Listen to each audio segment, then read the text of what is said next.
Well, good morning. It's good to have you here. We have a little studio audience here, and for those of you who are watching online, welcome also. And we're starting off a series called, as you saw right now, The Talk. And you remember The Talk. Most of you had the talk. Your parents gave you the talk and how uncomfortable that was.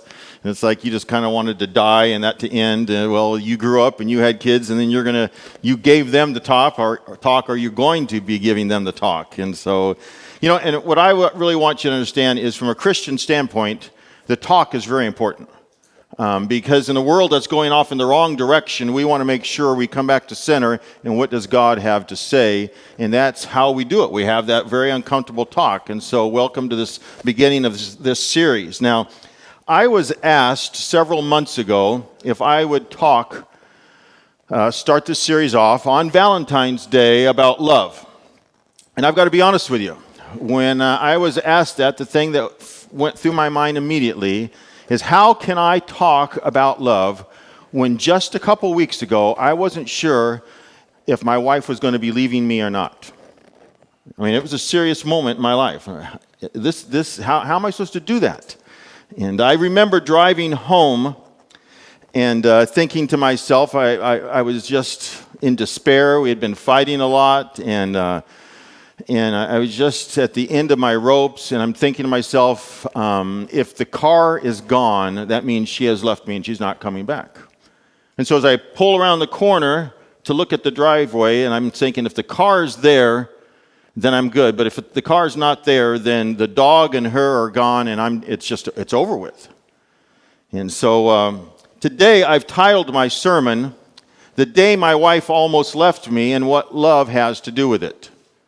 What love has to do with it. Now, love has everything to do with why my wife did not leave me.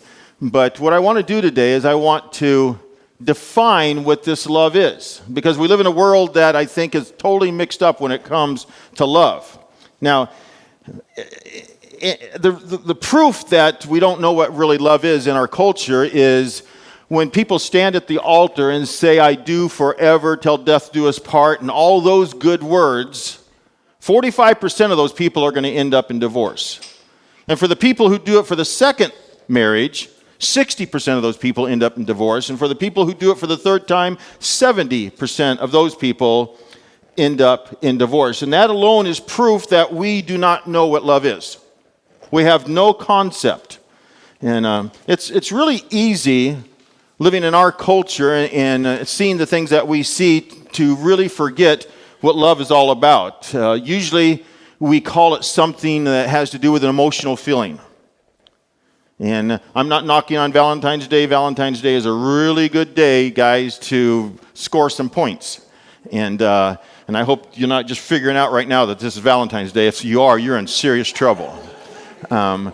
But you need to understand is we have a tendency of thinking of love as being an emotional feeling, where on the other hand, God describes love as a commitment. And that's where it's so important. And that's what's going to save our marriages. I can remember thinking, I was married to my wife before she passed away for 35 years. I was a pastor for 24 of those years. I spoke on love and commitment and marriage probably hundreds of times. And here I was at a position where I wasn't sure if my wife was going to leave me or not. In fact, I married my wife, Lena, and she was married to a man for 45 years. And her husband was a pastor. I mean, we have so much in common. She has 2 boys, I have 2 boys. We have the same values. We like the same thing. We're headed in the same direction. If there was ever what that match made in heaven, this would be it. But here we are at a point in our lives where there was some serious trouble, and I wasn't sure if she was going to be leaving me or not. So the question is this: why didn't she leave me? Now, I know what you're thinking. You're thinking, well, she didn't leave you, Ron, because you're so handsome. You're not thinking that. I know that. She didn't leave me because I'm so handsome. She didn't leave me because she couldn't do any better. maybe she didn't leave me because I'm so easy to live with. She would laugh at that. She would laugh at that. In fact, when we're having some of our arguments, she refers to me as being a mule. I'm not apparently a very easy person to live with. I didn't realize that, but that's apparently the truth of the matter. The reason why my wife did not leave me was because of love. Was because of love. Now, can I make sure you understand? I'm not talking about that Valentine's Day hearts and kisses and emotional type of love. I'm talking about the type of love that God tells us that we're to have for one another. This is the only thing that's going to carry us through in life. And today what I'd like to do is I would like to define what that love is.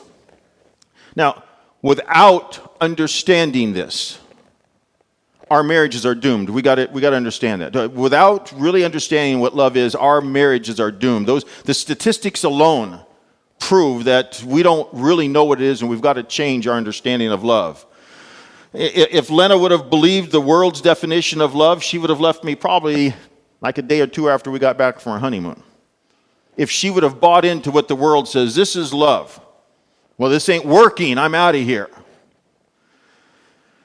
See, I don't want Lena to stay with me because I'm good looking. And I'm not saying I am. I don't want Lena to stay with me because I'm funny, or I don't want her to stay with me because I'm romantic. All of those areas, I need some desperate help. I understand that. I want her to stay with me because of love. A love that is loyal. A love that is talked about in the Bible. A love that God tells us that we're to have for one another. See, I can't live up to the world's standard of what the world says this is love. This is probably why we have so many people in the movie industry and very popular people. We see them all the time getting married and getting divorced. Why? They're not living up to what the person thought the standard of love was supposed to be. You ever hear someone say that I'm leaving because they changed? I'm leaving that person because they changed. They're not the person they used to be when I married them. Well, newsflash, we all change. That's just the facts of it. We all change. And you change and I change. And I see myself changing all the time in my life. And as I get older, I see this accelerating a lot. And my wife is older. We got married when we were 60 years old. And I see the changes taking place all the time in our lives. And our only hope is this, is for a loyal love. A loyal love. And the reason why I say that is because a loyal love, even though we change the loyal love does not change. And the Bible refers to this love as a who said love. A loyal love. See, who said love is not dependent upon the other person. Now that's a challenging comment there. Who said love is not dependent upon the other person. You are giving a loyal love to that person. God says, this is the love that I have for you. Now listen to this.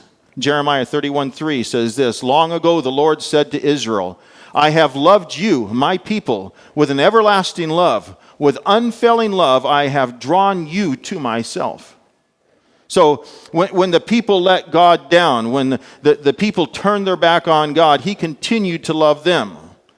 The Bible tells us while we were sinners, while we were still sinning, Christ died for us on the cross. This is the loyal love that he says that we're supposed to have. God says, this is how I'm going to love you, and this is how I want you to love other people in your relationships. Listen to this in John 15:12. It says, this is my commandment. Love each other in the same way I have loved you. That's the who said love, the loyal love, the committed love.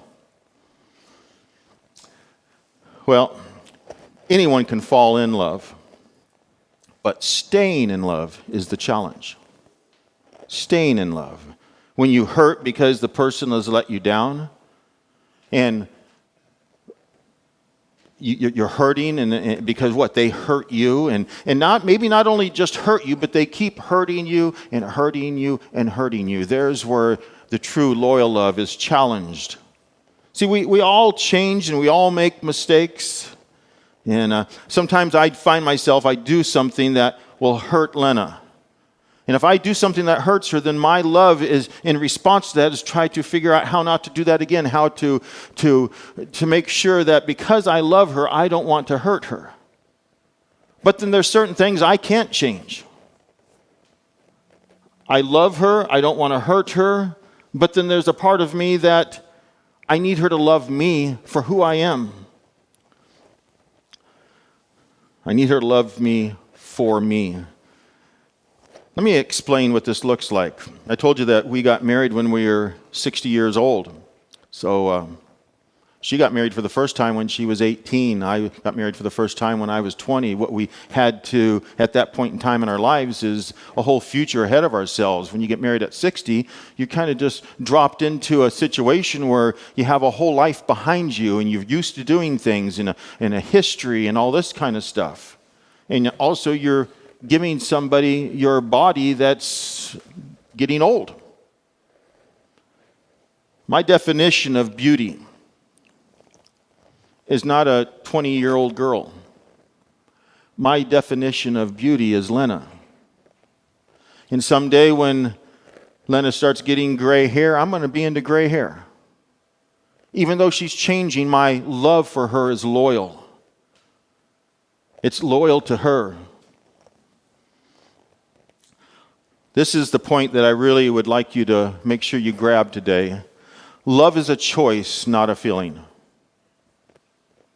As we go through Valentine's, and I'm so glad it's here, it gives an opportunity to express our love. But understand this, in the midst of trials, in the midst of arguments, in the midst of disagreements and all this kind of stuff, understand that love is not an emotional feeling, it's a choice that we make.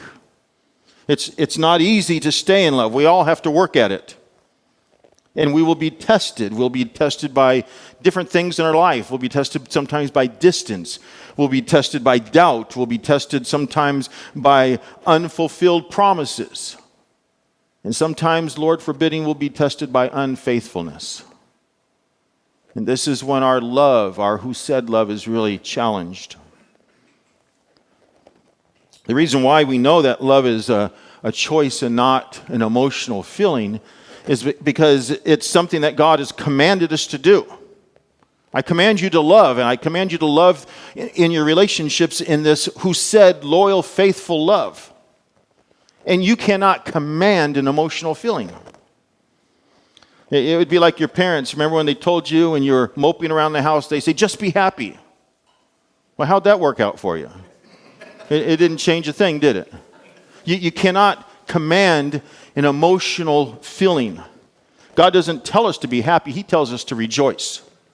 Because even in the midst of being unhappy, even in the midst of our world falling apart, even in the midst of death, you can rejoice. You can say, I know God is in control, and I will trust Him, and you can rejoice in that. Well, when you love, at a point in your life when you do not feel like loving, but you do it because you're supposed to, you do it because you are loyal. The promise that I can give you today is this, is you will come out the other side loving more than you did before. See, what started as just an obedient action, you did it because you knew God told you to, even though it was hard, even though you didn't feel like doing it. Became something that became a desire for you to do. And this is God's way of rewarding you. This is God's promise for you. I did it because I was supposed to. But then I ended up loving and desiring that person and wanting to please them more than I did before. The Bible defines love as an action. 1 Corinthians 13 is a chapter in the Bible referred to as the love chapter. And I've probably performed 100 wedding ceremonies, and I always read a section of 1 Corinthians 13, the love chapter. And today I just want to point out verse 7. And the reason for pointing it out is this, is I just want you to understand, once more, it's defining it as an action in our lives. It says, love never gives up, never loses faith, is always hopeful, and endures through every circumstance. It endures through every circumstance. Love endures, it perseveres, and the thing about it, enduring and persevering, and the reason why that's so important is because the longer you are in a relationship, the more opportunity you're going to have to give grace to the other person. I mean, that doesn't stop. And sometimes what happens is people who've been married for a very long time, they have a tendency of relaxing and letting their guard down because this faithful love, it becomes a habit. And we have a habit of forgiving, and we have a habit of showing grace, and we get into routines, and it's a habit until it's not. It's a habit until it gets to something where there's all of a sudden something, and now it's not a habit any longer. It's going to require a choice on your part. I've noticed over the years that young people, they look at the older people and they feel like, wow, why are we having many arguments and the older people don't? It must just get really easy. Well, that's partially true. It does get easier because you formulate those habits and those understandings that this relationship is marked by grace and love and forgiveness. But you got to be really careful because just when it's a habit and you think you're selling, then something could happen and it's no longer a habit. You're going to have to make a very distinctive choice to forgive this person when it's really, really hard. And sometimes I have talked with people and said, well, what's your relationship? And they said, well, I was married for 25 years, but I divorced. Someone said, I married 35 years and I've been divorced. I got divorced. Well, what happens after 35 years? They let their guard down. That habit didn't feel good any longer, and they didn't make that choice to do what God told them to do and to have a loyal type of love. Ephesians 4:2 says this, always be humble and gentle. Be patient with each other, making allowance for each other's faults because of your love. Making allowances because of your love. So, I want to pose a question. How do I grow my loyal love? How do I grow my committed love? What needs to take place there? If I want my commitment to be stronger, my love to be stronger, what do I do to make this love that is a who said loyal type of love to be actually stronger and stronger? Well, let me give you a little illustration. How do you become more patient? You become more patient by being in situations where you have to exercise your patience. You don't have to become more patient. You can become very impatient and be that way your entire life. Or you can choose to use these situations and it gets easier and easier. I know this for a fact. The more I am patient and express that in my life, the more it's like driving down the car. You can choose to accelerate, cut that person off, and flip them off. Or you can choose to be patient and say, we all make mistakes. And the more you do that, the easier it gets. Standing in the grocery store, and you intentionally got in the line that says no more than 15 items. But you looked, and the person in front of you has 42 items because you counted them. Here's an opportunity for you to grow that patient muscle by just being patient. Proverbs 17:9. Listen to what this says. Love prospers when a fault is forgiven, but dwelling on it separates close friends. So love prospers when? When does love prosper? Does love prosper when there's a fault? No. Love prospers when there's a fault that is forgiven. See, love never has to prosper just because there's a fault. But once there's a fault that's forgiven, all of a sudden you're exercising that practice. And it becomes stronger and stronger. It prospers. It grows. You might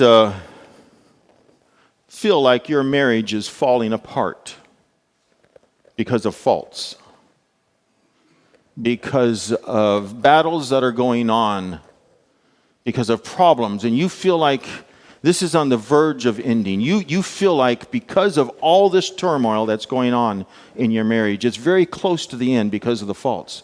But what I want to remind you of what God says here. Love prospers when a fault is forgiven. You want to grow your marriage?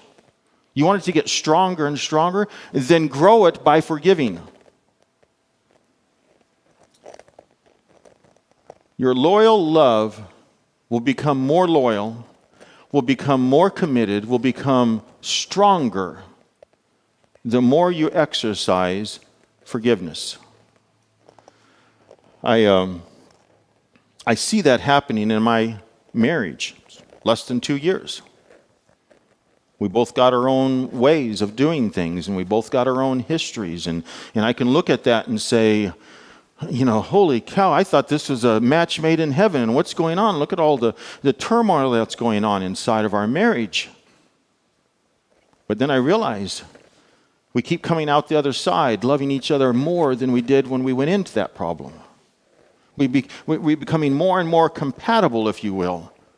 More and more understanding of the end result of this argument is going to be forgiveness, is going to be love, is going to be understanding. So, when you have many trials and struggles in your life and you're thinking about giving up because of those trials, understand this. God might be trying to grow your commitment. God might be trying to grow your loyal love. God might be trying to make you understand that this is how you become stronger as a couple. I realized over the last 3 months, probably some of the hardest time in my life has been over the last 3 months. COVID. I got COVID. My wife got COVID. She got deathly ill. That one night she was sent back home from the hospital, and that night she went into almost like a convulsion, and I called the ambulance, and they got there, and they rushed her to the hospital. They said, we got to go to the closest one, and I thought she was going to die. She thought she'd never come back. Between situations like that and finances and children and on and on and on. But understand this, these are trials that God is allowing us to go through, and I'm thankful for them because we keep coming out the other side. Now I say, you can say, you're thankful for that. Well, I'm thankful for what it results in our marriage. You want to grow in your marriage, then don't run away from faults. Don't run away from battles. Let me give you one of the things that needs to happen for you to grow your love. One of the key foundations to grow your love is this. The first duty of love is to listen. The first duty of love is to listen. Now, I can almost make you a promise that my wife, who is watching this online, is laughing right now. This is something I'm working on. I'm a very single-focused person. If the TV's on and she starts talking to me, I don't even hear it. I've learned, though, I'm trying to turn away, I'm trying to mute, I'm trying to turn off, I'm trying to focus. The first duty of love is to listen. James 1:19 says this, understand this, my dear brothers and sisters, you must all be quick to listen, slow to speak, and slow to get angry. And I think we all should ask, and you should ask yourself this question, am I a good listener? In fact, let me challenge you in this, guys. Don't ask yourself this question. Ask your wife, are you a good listener? And don't get mad when she gives you the honest answer. But say, for us guys, we probably need to be better at listening. 1 Peter 4:8, most important of all, continue to show deep love for each other, for love covers a multitude of sin. This is one of my favorite verses. Love covers a multitude of sin. What's a multitude? A multitude is a large number. A multitude is a variety. It's a large variety. And love has the capability of covering a multitude of faults within your marriage. A multitude of wrongdoings. See, a great marriage is not a perfect marriage, but a forgiving marriage. A great marriage is not a perfect marriage, but a forgiving marriage. You want to have a great marriage? Well, then make it a forgiving marriage. We give up way too soon. We throw in the towel. Romans 14:19 says this, "Let us therefore make every effort to do what leads to peace and to mutual edification." And there's no more important place than to obey this verse than within our relationships, especially within marriage. See, it's always more rewarding to restore a marriage than to run from a marriage. Restoring it brings great dividends. Walking away from a marriage brings years and years of heartaches. I know. I've talked with hundreds of people. It's something that's going to hurt for probably the rest of your life. Restoring a marriage is always much more rewarding. And I just want to leave with telling you this. You want to have the best Valentine's gift? As great as a box of chocolate and a card, both of which I got my wife, by the way, okay? Those are great things to do. But you want to have the best Valentine's gift? Then assure them of your loyal love to them. Would you pray with me?